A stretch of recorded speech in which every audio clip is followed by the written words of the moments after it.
Good morning class, সুপ্রভাত সকলকে।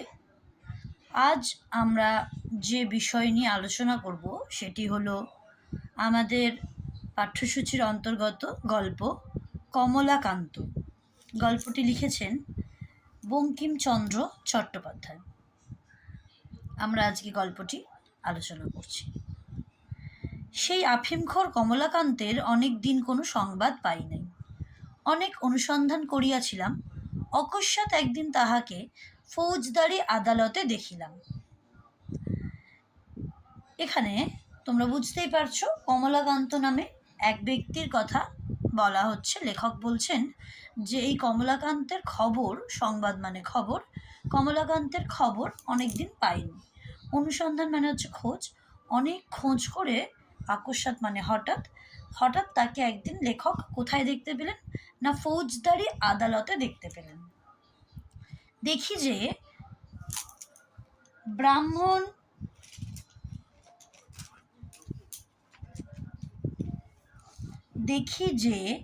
ব্রাহ্মণ এক গাছতলায় বসিয়া গাছের গুড়িতে হেলান দিয়া চক্ষু বুজিয়া হুঁকায় তামাক টানিতেছে। মনে করিলাম আর কিছু না, ব্রাহ্মণ লোভে পড়িয়া কাহার ডিবিয়া হইতে আফিম চুরি করিয়াছে। অন্য সামগ্রী কমলাকান্ত চুরি করিবে না, ইহা নিশ্চিত জানি। এবার তাকে কোথায় দেখতে পেলেন না, ফৌজদারি আদালতের কাছে দেখতে পেলেন। এবং কি দেখলেন যে একটা গাছতলায় বসে একজন ব্রাহ্মণ কি খাচ্ছে না, চক্ষু মানে হচ্ছে চোখ বন্ধ করে হুঁকায় তামাক খাচ্ছে। এবং সেটা দেখে লেখক মনে করলেন যে এই ব্রাহ্মণ অর্থাৎ কমলাকান্ত লোভে পড়ে কারুর ডিবিয়া মানে ডিবে অর্থাৎ কৌটো, ডিবে থেকে আফিম চুরি করে খাচ্ছে। কেননা তিনি কমলাকান্তকে বিলক্ষণ চেনেন। কমলাকান্ত এই আফিম জাতীয় জিনিস ছাড়া আর কিছু চুরি করতে পারেন না, এটা তিনি নিশ্চিত ছিলেন। নিকটে একজন কালো কুর্তা পরা কনস্টেবলও দেখিলাম। আমি বেশিক্ষণ দাঁড়াইলাম না, কি জানি যদি কমলাকান্ত জামিন হইতে বলে। তফাতে থাকিয়া দেখিতে লাগিলাম যে কাণ্ডটা কি হয়। এবার লেখক একটু দূরে চলে গেলেন, যাতে কমলাকান্তর যদি জামিন হতে বলে, জামিন অর্থাৎ কেউ বিশেষ গ্যারেন্টি হয়, অর্থাৎ যে আমি তোমার দায়িত্ব নিলাম, তুমি পরবর্তীতে আর এরকম ধরনের কোনো কাজ করবে না, এই ধরনের শব্দগুলো যখন ব্যবহার করা হয় বা এই দায়িত্বগুলো একজন মানুষ যখন একজন মানুষের জন্য নেয়, তখন তাকে বলা হয় জামিনদার।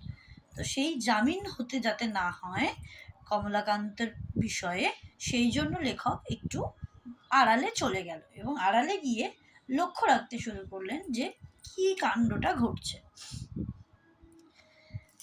কিছুকাল পরে কমলাকান্তের ডাক পড়িল। তখন একজন কনস্টেবল রুল ঘুরাইয়া তাহাকে সঙ্গে করিয়া এজলাসে লইয়া গেল। আমি পিছু পিছু গেলাম। এই এজলাস মানে হচ্ছে কোর্টের অভ্যন্তরীণ জায়গা, যেখানে কোর্ট মানে আদালতের অভ্যন্তরীণ জায়গা যেখানে বিচার ব্যবস্থা সম্পন্ন হয়। তো একজন পুলিশের কনস্টেবল, পুলিশের একজন কর্মচারী, সে এসে কমলাকান্তকে ওই কোর্টের মধ্যে, আদালতের মধ্যে যেখানে বিচার হয় সেখানে নিয়ে গেল। দাঁড়াইয়া দুই একটি কথা শুনিয়া ব্যাপারখানা বুঝিতে পারিল এবং লেখকও পিছনে পিছনে গিয়ে সেখানে দাঁড়িয়ে কিছু কথাগুলো শুনে বুঝতে পারলেন যে কি হয়েছে। এজলাসে প্রথমত মাচানের উপর হাকিম বসিয়া আছে। এই যে কোর্টের অভ্যন্তরে, যদি তোমরা কেউ কোনোদিন দেখেছো বা গেছো তাহলে বুঝতে পারবে, বা আমরা অনেক সময় টিভি সিরিয়াল, বিভিন্ন সিনেমা ইত্যাদিতেও দেখে থাকি, কোর্টরুমের যে দৃশ্য, সেখানে দেখা যায় যে যিনি হাকিম অর্থাৎ যিনি বিচারক, তিনি একটি উঁচু জায়গায় বসে থাকেন এবং তার সামনে একটা বড় টেবিল থাকে, তার মধ্যে অনেক ফাইলপত্র, খাতা, বই, আরও বিভিন্ন রকমের জিনিসপত্র থাকে। তো এই যে বিচারক, তিনি একটু উঁচু জায়গায় বসেন, তাই এখানে বলা হয়েছে হাকিম মাচানের উপর। মাচান মানে হচ্ছে একটা উঁচু স্টেজের মতো জায়গায় বসে আছে। হাকিমটি একজন দেশীয় ব্যক্তি। হাকিমকে দেশীয় অর্থাৎ আমাদের এই ভারতীয় ব্যক্তি। কমলাকান্ত আসামি নয়, সাক্ষী। মোকদ্দমা গরু চুরি, ফরিয়াদি প্রসন্ন গোয়ালিনী, তাহার গরু চুরি গিয়াছে। এখানে কমলাকান্ত কিন্তু নিজে কোনো দোষ করে আদালতে আসেনি। আসলে কমলাকান্ত এসেছে সাক্ষী দিতে। কিসের মামলা? মোকদ্দমা মামলা। সেই মামলাটা কিসের? না, গরু চুরির মামলা। আর ফরিয়াদি হলো প্রসন্ন গোয়ালিনী। ফরিয়াদি মানে যিনি মামলাটি করেছেন তিনি হলেন একজন গোয়ালিনী, তার নাম প্রসন্ন। তার গরু চুরি গেছে বলে মামলা করেছেন এবং কমলাকান্ত সেই মামলায় সাক্ষী দিতে এসেছে। কমলাকান্তকে একজন চাপরাশি সাক্ষীর খাঁচায় পুরিয়া দিল। তখন কমলাকান্ত মৃদু মৃদু হাসিতে লাগিল। চাপরাশি ধমকাইল, হাসো কেন? কমলাকান্ত হাত জোর করিয়া বলল, বাবা, কার খেতে ধান খেয়েছি যে আমাকে এর ভেতর পুরিলে? এবার কমলাকান্ত একটু মজা করে বলছে যে আমি কার খেতে ধান খেয়েছি যে তোমরা আমাকে এখানে পুরলে? আমি তো কারোর কিছু করিনি যে আমাকে এখানে পুড়ে দেওয়া হলো। তখন চাপরাশি একটুকুনি অবাক হয়ে গেলেন যে কি বলছে লোকটা, কেউ আদালতে দাঁড়িয়ে এরকম ঠাট্টা তামাশা করতে পারেন নাকি? আচ্ছা, তারপরে বলছে, চাপরাশি মহাশয় কথাটি বুঝিলেন না, ছড়ি ঘুরাইয়া বলিলেন, তামাশার জায়গা এ নয়, হলফ পড়ো। হলফ মানে শপথ করা। কমলাকান্ত বলিল, পড়াও না বাবু। একজন মুহুরী তখন হরফ পড়াইতে আরম্ভ করিল। বলিল, বলো, আমি পরমেশ্বরকে প্রত্যক্ষ জানিয়া। কমলাকান্ত বিস্মিত হইয়া বলিল, কি বলিব? এবার একজন মুহুরী এলো। মুহুরী এসে তাকে হলফ পড়াতে শুরু করলো। তখন কমলাকান্তকে বলতে বললেন যে, বলো, আমি পরমেশ্বরকে প্রত্যক্ষ জানিয়া। এই কথা শুনে কমলাকান্ত জাতপরণায় অবাক হয়ে গেল। কমলাকান্ত বলছে, কি বলবো? মুহুরী ধমক দিয়া বলিল, শুনিতে পাও না? পরমেশ্বরকে প্রত্যক্ষ জানিয়া। কমলাকান্ত, পরমেশ্বরকে প্রত্যক্ষ জানিয়া? কি সর্বনাশ! হাকিম দেখিলেন সাক্ষীটা কি একটা গন্ডগোল বাঁধাইছে। জিজ্ঞাসা করিলেন, সর্বনাশটা কি? এখান থেকে গল্পের মোড়টা অন্যদিকে ঘুরে যাচ্ছে। এতক্ষণ আমরা ভাবছিলাম এটা একটা মোকদ্দমার গল্প, মামলার গল্প, কিন্তু দেখা যাচ্ছে পরমেশ্বরকে প্রত্যক্ষ জানিয়া এই শব্দ বন্ধটি শুনে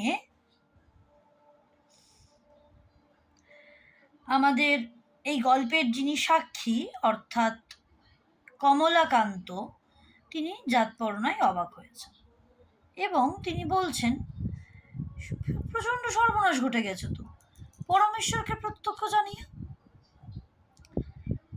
মানে তিনি বলতে চাচ্ছেন, আর একটু পড়লে আমরা বুঝতে পারবো, যে পরমেশ্বরকে প্রত্যক্ষ তিনি জানেন না।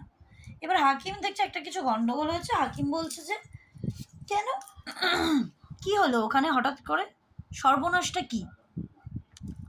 কমলাকান্ত সবিস্ময়ে বলিল, পরমেশ্বরকে প্রত্যক্ষ জানিয়াছি এই কথাটি বলিতে হইবে? হাকিম, ক্ষতি কি? সকলেই তো এইভাবে হলফ পড়িয়া থাকে, ইহাই আদালতের রীতি।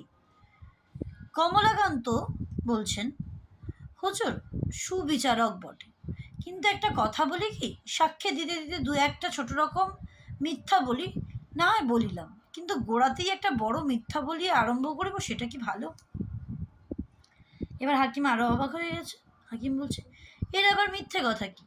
কমলাকান্ত মনে মনে বলিল, তত বুদ্ধি থাকিলে তোমার কি এ পদবৃদ্ধি হইত? প্রকাশ্যে বলিল, ধর্মাবতার, আমার একটু বোধ হইতেছে কি পরমেশ্বর ঠিক প্রত্যক্ষের বিষয় নয়। আমার দোষেই হোক আর যাই হোক, কখনো তো এ পর্যন্ত পরমেশ্বরকে প্রত্যক্ষ দেখিতে পাইলাম না। আপনারা বোধহয় আইনের চশমা নাকে দিয়ে তাহাকে প্রত্যক্ষ দেখিতে পারেন, কিন্তু আমি যখন তাহাকে এই ঘরের ভিতরে প্রত্যক্ষ দেখিতে পাইতেছি না, তখন কেমন করিয়া বলি আমি পরমেশ্বরকে প্রত্যক্ষ জানিয়া? হাকিম গতিক দেখিয়া মুহুরীকে আদেশ করিল, ছাড়িয়া দাও, উহাকে সহজ শপথ বাক্য পাঠ করো।